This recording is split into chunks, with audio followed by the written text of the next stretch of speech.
that you have domestic violence in our homes, especially Muslim homes.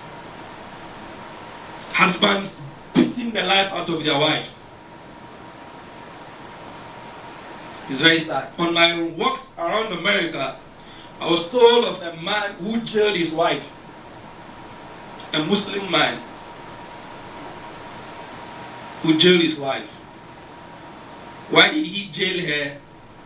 He accused her of stealing his car. His wife. She has given birth to children for him.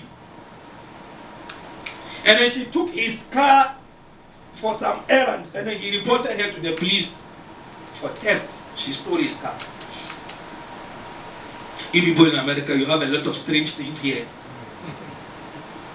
It's very strange. We only know of women jailing their husbands.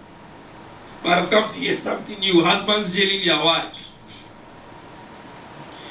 Number one, as we move on further, you are the leader of the home. You the man, you are the leader of the house. And leadership is not by titles. Leadership is by service. And it's very, very important you protect your pact, your family, your pack. You are a wolf, you are a lion. And what lions and wolves do is that they protect the people in their entourage. As the man of the home, you're supposed to protect your family. You're supposed to protect your wife and the children. You're supposed to guide them. You're supposed to guard them. You're supposed to provide for them. That is why you're called a father. You're not called a father because of what you do at night on the bed. No. That activity, every man can do it. Even mad men on the street can indulge in that activity. You're not called a father because of what you have, between your trousers. That is not it. You're called a father because you can take care of your family.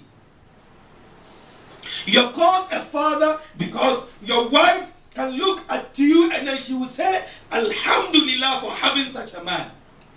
You're called a father because your children can look at you and then say, Alhamdulillah, this is our father. Not because you have $1 billion in your account, not because you have a $2 million home, not because you have a luxurious car, not because you have good clothes to wear, but for the fact that your children know for a fact and surety that our father can sell his shirt for us to have quality education.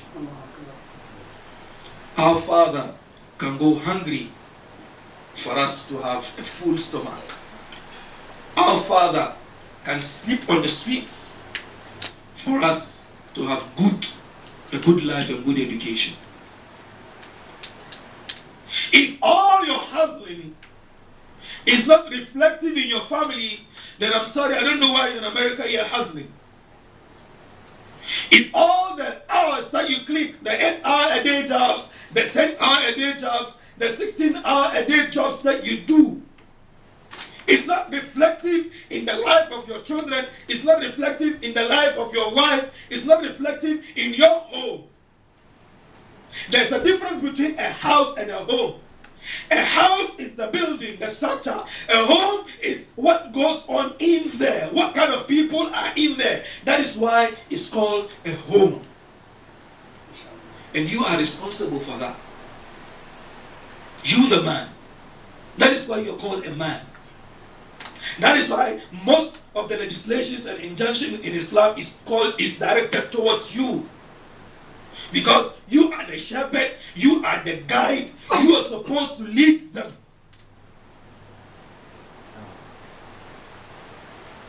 And excuse me, most men are feeling in that direction. Most Muslim men are feeling in that regard. The problem of the age that we are facing is that there has been more empowerment for women now than it was 60 years ago or 70 years ago. 60, 70 years ago, the man is out there in the factory working, the woman is at home taking care of the babies and taking care of the house. And then World War II came. World War II changed the world. World War II, the men had to go to the war. And the women had to leave their homes and enter the factories here in America. They had to make the bullets to be sent to the men out there in Europe to fight. They had to be in the factories to do the clothing, to do everything. After World War II, when the men came back home, they were faced with two issues. The woman is no longer in the house where he left her. And then secondly, she is earning a salary. And she's providing for herself. So he's faced with two things. The woman today also has a college degree as you have. The woman today is working. She's earning. Maybe she even earns more than you. She has her own apartment. She has her own car. So if you are married to such a woman, that is the dilemma young guys you are facing. Our fathers here do not face those problems. Those of us, the young ones coming up, this is the dilemma that we are facing. Girls are more educated now. Girls are working now. Girls have their own apartments now. They have their own cars. So if you're faced with such a woman, how are you going to live with her?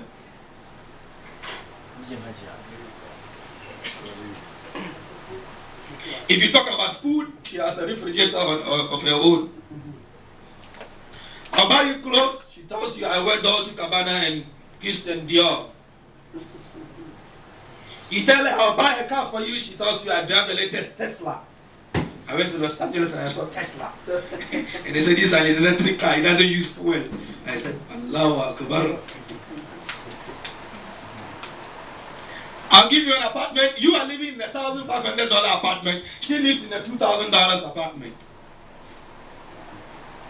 So the modern man, the modern age man is in a dilemma as to how to deal with such a woman, especially in the West here. Maybe back home in Africa, because it's very, very traditional, you find it's in a different ball game. But here, no. That is why it's very, very important when you are approaching the girls for marriage, and let them understand who Allah is. Put Allah first. When you place Allah as your number one card in getting that woman for marriage, when she enters in, it still remains your card. Even if you earn $1,000 a week and then she earns $5,000, she still sees you as the man of the house. Furthermore, the upkeeping of the family is on your head. That is where most men will lose it. And the bills are many, it is many, so she's paying 50 and you are paying 50. It's very dangerous. Yes, that is the dilemma you're facing. It is true. You have bills to pay, yes. So she's working, and then she's paying 50% of the rent. You're also paying 50% of the rent. She's paying the water bill, you're paying the light bill. The children's school fees, she's paying half, you're paying half. And then you want her to give you 100% respect. You can't control her. You can't. You can't do it. It is a dilemma you are facing here in America. It is true. But then let's accept what reality is. If you're doing such, if you have such an agreement with your wife, you can't control her. You can't. Even being just in this regard is true. You can't tell her sit down. No, you can't. Because she also has to go outside to work to come and pay 50% of the bills. What then is the solution out of this? Try as much as possible. Try as much as possible when such bills come. Even if your income is not enough, try as much as possible to pay majority of it. Because that is your responsibility as the man. That is your responsibility as the husband.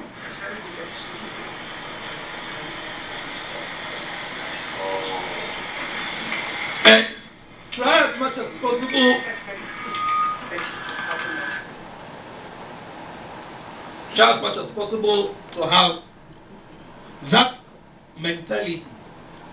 Even if she is richer than you, make sure that you give her upkeeping money.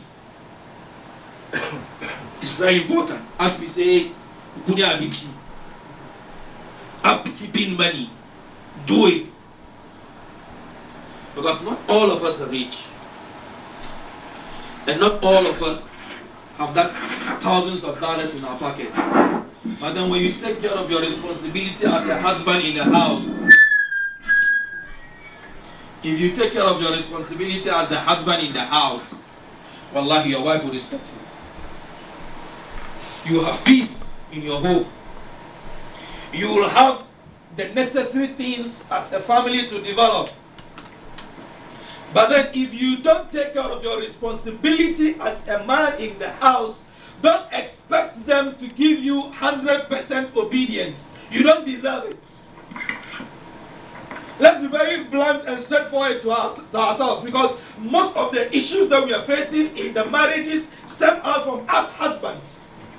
And then we need to be realistic on that. We've been battering and hammering the sisters all through their lives. Everybody expects the woman to be a good wife, to be a good wife, to be a good wife. Why don't you expect us to also be good husbands?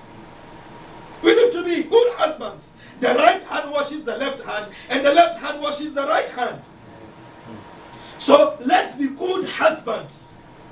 We expect the wives to be knowledgeable. She should be good in Islam, and then you are not good in Islam. Why should I give my daughter, who is a hafiz of the Quran, to you when even Inna Atanaka al-Kawthar is a difficult thing for you? Why should it be? Why do we always expect the woman to be chaste, the woman to be always good women, the women to be always responsible, but us women, we are irresponsible? Why do we always expect the women to always lower their gears, but we all the time we're looking at other women? And then when we talk, you say, Masna wasila sawaruba. That is the only sunnah men know. The sunnah of more wives. Apart from that sunnah, he doesn't know any other sunnah again.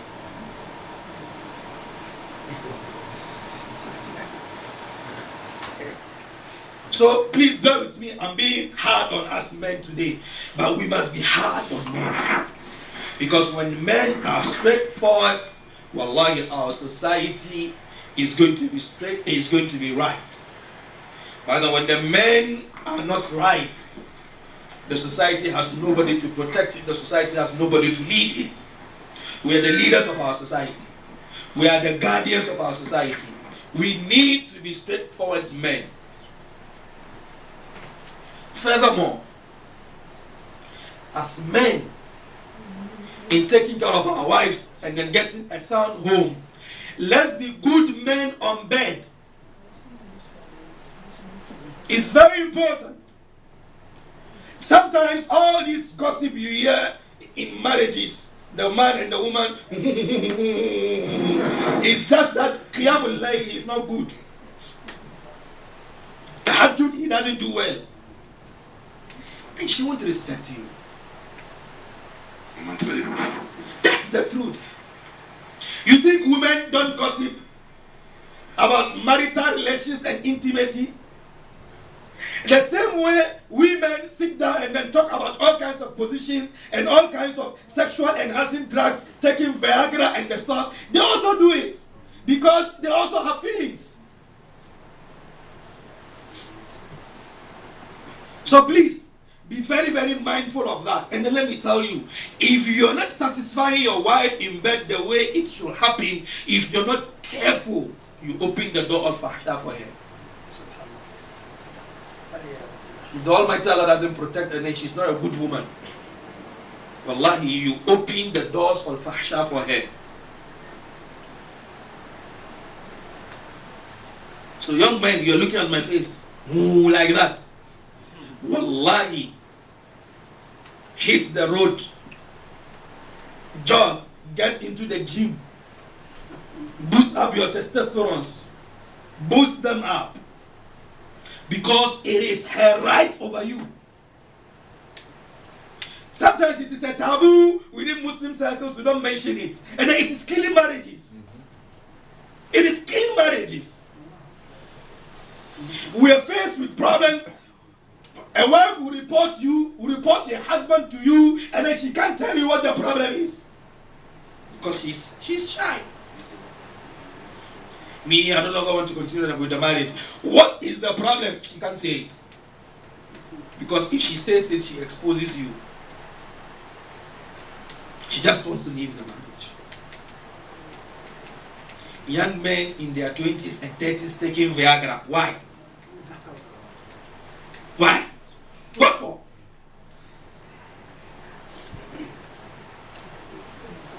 Please be mindful of that part too.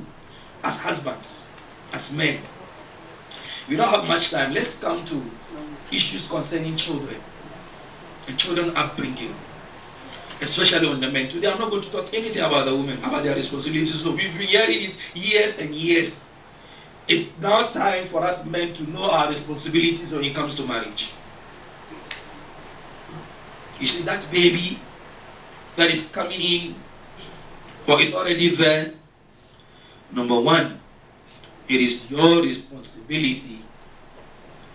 Everything concerning the baby is your responsibility. Number two, make sure you educate that child. Education is very, very important.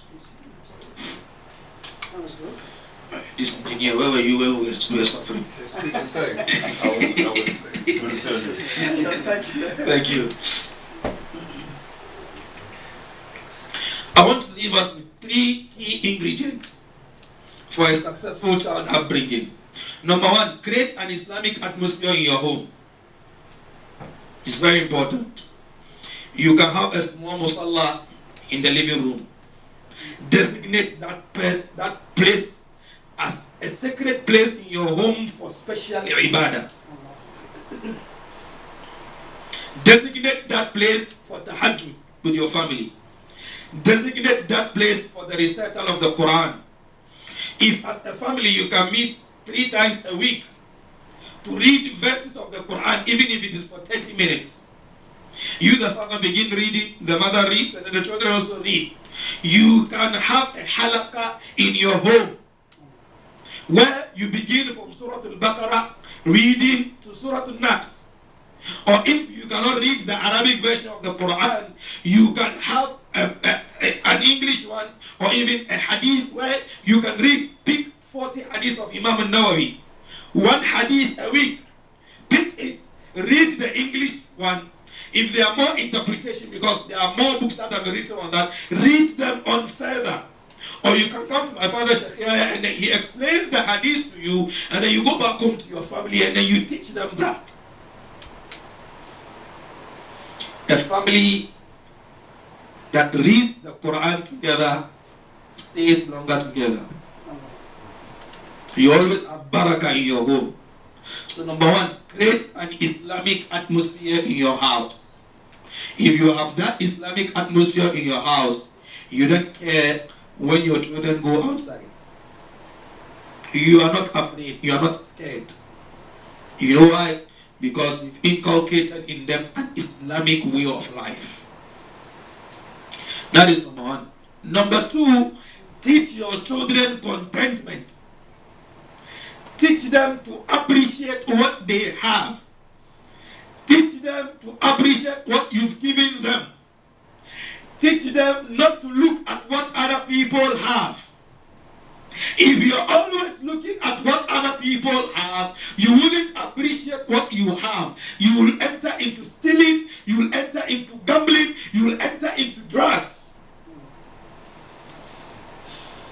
But if your $50 phone is what you have, and you're content with it, you don't care what someone else's $2,000 phone is, you don't care about it.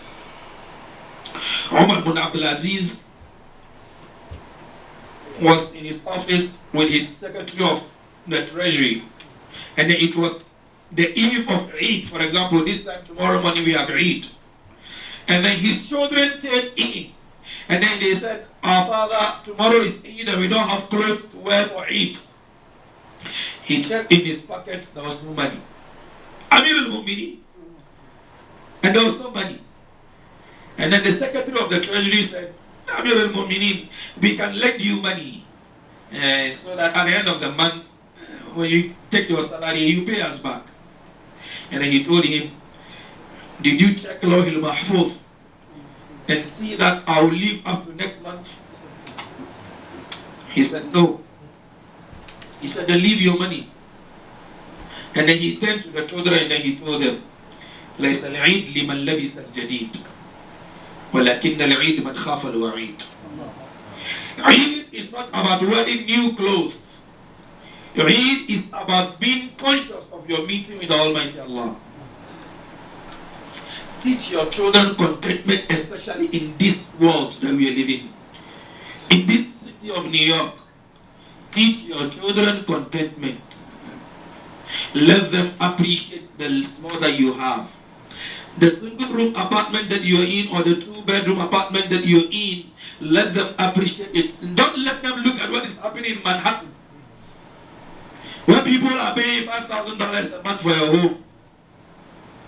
Let them appreciate the $10 watches that they wear. And then look at what others wear for $5,000. If you are able to teach your children contentment, wallahi, you have peace of mind. You will be free. Because they will come to you for you to buy them $2,000 iPads. But then, if you yourself, you're not content with what you have, and then you want to live big, your children will live bigger. Thirdly, teach your children reliance on the Almighty Allah. At-tawakkul Allah. Inculcate that habit in your children. Let them know and let them understand that whatever happens in this dunya is by the will of Allah. Whatever they gain or whatever they lose is by Allah. That nobody can benefit them with anything except by Allah's will. And nobody can cheat them or destroy them except by the will of Allah. Teach them that. Let them understand it. Feed them with it. Well, I know government can raise your children for you. No government can inculcate good habits in your children. It is your responsibility. Don't dump your children at the store, at the gates of the government.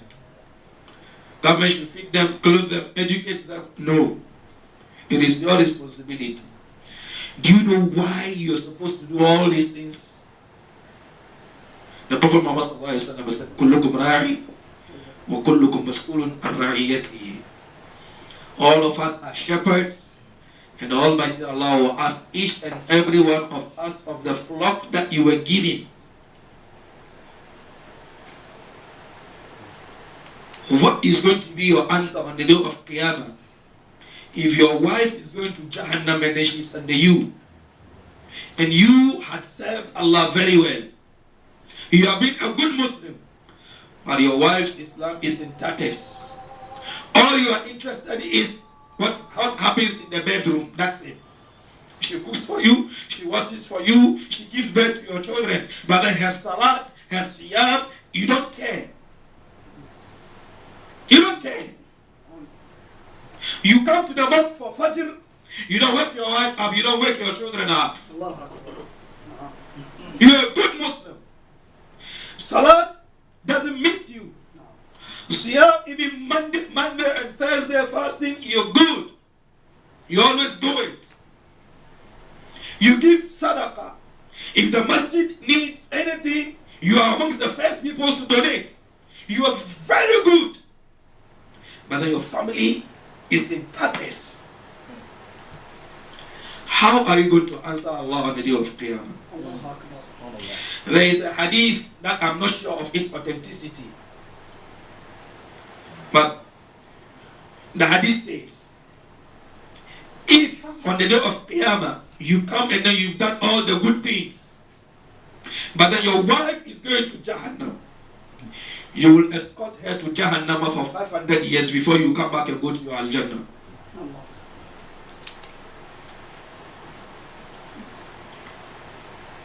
So it's a question that we need to ask ourselves, that I'm being a good Muslim, but know that Almighty Allah will ask me about my wife and my children.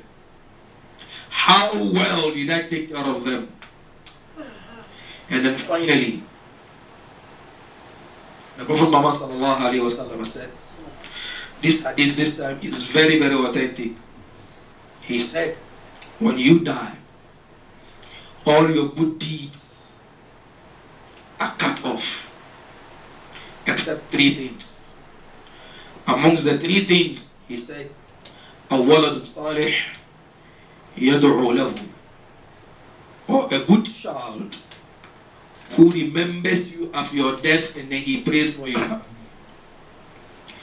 Are you really sure that when you die today, the kind of upbringing you're giving your children, will they remember you and pray for you when you're in your grave? Are you really sure? It's a question we have to ask ourselves. When we die right now, the kind of upbringing we have for our children, will they remember us and pray for us as we are in our graves? Are we really sure? If you are really sure that they will do, then hani alek, and congratulate you, share your happiness. But then, if you're not really sure of the answer, you're still alive, and there's still time for you to change. وآخر دعوانا عن الحمد لله رب العالمين والسلام. بارك الله فيك، بارك الله فيك، بارك الله فيك. جزاك الله خيرا، جزاك الله خيرا. Subhanallah. Though our speakers are giving the Sheikh hard time, our microphone, it is everything, subhanallah. Khair inshallah. With all that one, I think we learn a lot of things from the Sheikh. And we asking Allah subhanahu wa ta'ala to reward him first, and we're asking Allah subhanahu wa ta'ala to make us apply or implement what we learn from the Sheikh, inshallah. It's a very, very important Sheikh. He just clarify a lot of things that maybe can be doubtful in our minds. And alhamdulillah, please brothers, when you learn something, you have to implement what you learn from, and you have to just try as much as you go to teach your family. Some of us, our families are here and they're headed by themselves, and some of us, our families, they're home. You have to go and deliver whatever you learn to your family. وَجَزَاكُمُ khairan wa barakallahu fikum. Now it is time for questions, inshallah. And I already told you that the questions will be only content against, what do you call it, the topic. You should not go away from the topic, inshallah. Ask your questions and the Sheikh is going to answer you in Allah. I want to ask you a question. About second question. Okay, one. Ako on and off. Gashi nan dai saki a wurin nan. Oh, gashi nan.